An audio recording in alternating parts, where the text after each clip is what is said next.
Petite vidéo pour expliquer comment fonctionne l'interface entre la FAO Esprit et notre logiciel Kumatbox. Tout va se situer autour d'un fichier qui va servir d'import et d'export. Esprit exporte automatiquement dans ce fichier les données qu'il connaît. Vous y trouverez des données de la technologie, de la machine, de la matière, de l'opération et de l'outil. Ici, un fichier pour le tournage par exemple. Bien sûr, Esprit n'exporte que ce qu'il connaît. De l'autre côté, je vais simuler un appel par Esprit à la Kumatbox. Comme le fichier d'entrée est complet, la Kumatbox va directement aux paramètres de coupe.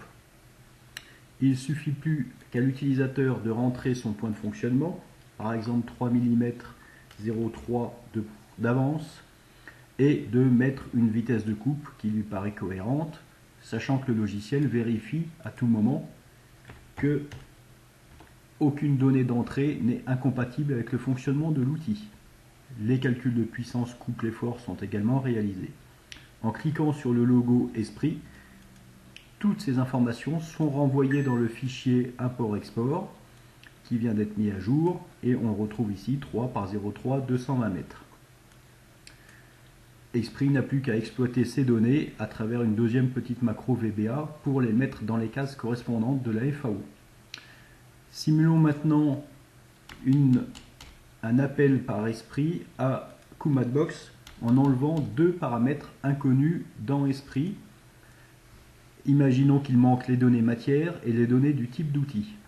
Je resimule l'appel à la Kumatbox. La Kumatbox va s'arrêter à chaque fois qu'il manque une donnée. Ici, la matière n'est pas connue, donc Kumatbox demande de quelle matière il s'agit. Nous prenons notre matière. Le type d'outil n'est pas connu, donc nous pouvons choisir ici directement le type de plaquette, par exemple DNMG, et automatiquement, les autres données étant connues, le système va jusqu'au bout. Et de même, nous pouvons affiner nos paramètres de coupe et les réexploiter directement dans Esprit à travers le fichier qui a été mis à jour. Donc très simple d'emploi.